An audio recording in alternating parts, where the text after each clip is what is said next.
Practice problem number 2 for chapter 23. And this exercise here is telling us to classify each of the costs here from letters A through I as either fixed or variable costs. And specifically, we are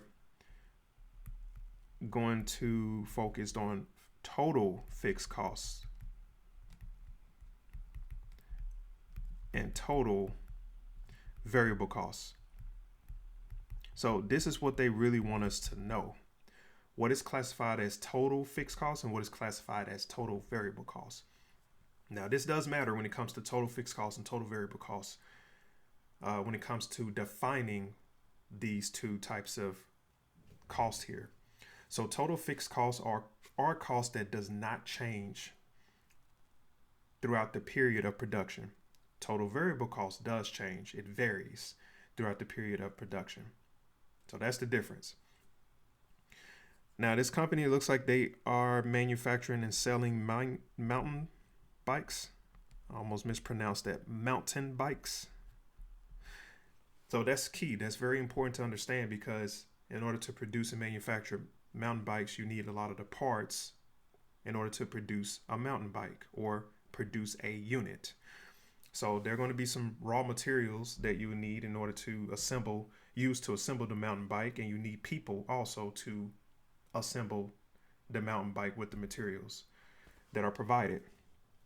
So we have to classify each of the costs that's provided to us from A through I as either fixed or variable in respect to the number of bikes that are made. So let's start off with bike frames, letter A. So bike frames is going to be a variable cost. So I'm going to put V for variable. The reason why is because you may need 1,000 bike frames or 2,000 bike frames. It's going to vary during the production process in a given period. So it's not going to be fixed at all. So you may need 100, you may need 1,000, you may need 10,000. It's going to fluctuate throughout the period of what is needed in order to manufacture a mountain bike and sell it as well. Letter B, screws for assembly. That's also variable. Screws is going to be tied into the bike frames. You know, you're going to need a certain or particular number of screws in order to assemble the bikes, and so that's going to vary based on the number of bikes that is needed and produced. Next, letter C, assembly worker wages. So assembly worker wages, that's also going to vary. Now, this is going to be a total variable cost here. Again, I want to emphasize total because if it's variable cost per unit, then the assembly worker wages is going to be fixed if we're talking about variable cost per unit. The reason why is because the assembly worker wages per unit or per hour, it's not going to change. So if they get paid $15 an hour, for example, that's what they're getting paid, $15 an hour. But what does vary are going to be the number of hours they work on assembling or manufacturing a mountain bike or a unit.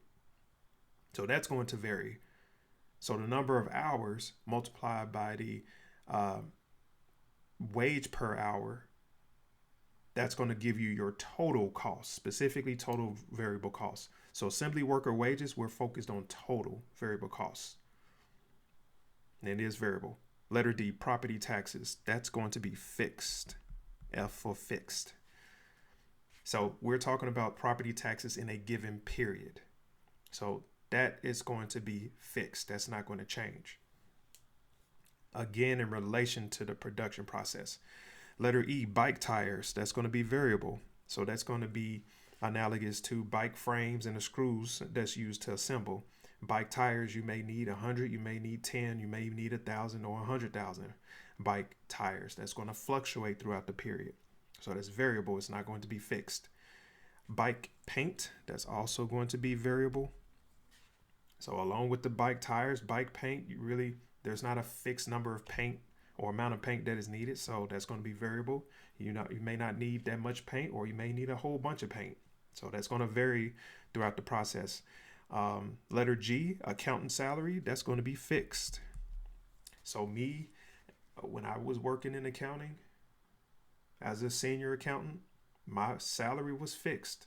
No matter if I worked 4 hours in a day or if I worked 10 hours in a day or 12 hours in a day, my salary was fixed no matter what. So it didn't fluctuate at all. I didn't get paid more. I didn't get overtime pay. Excuse me.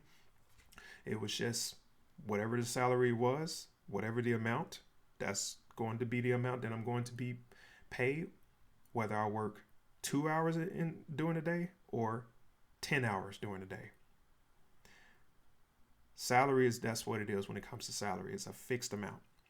Letter H, depreciation on office, that's also fixed, and that's throughout the period.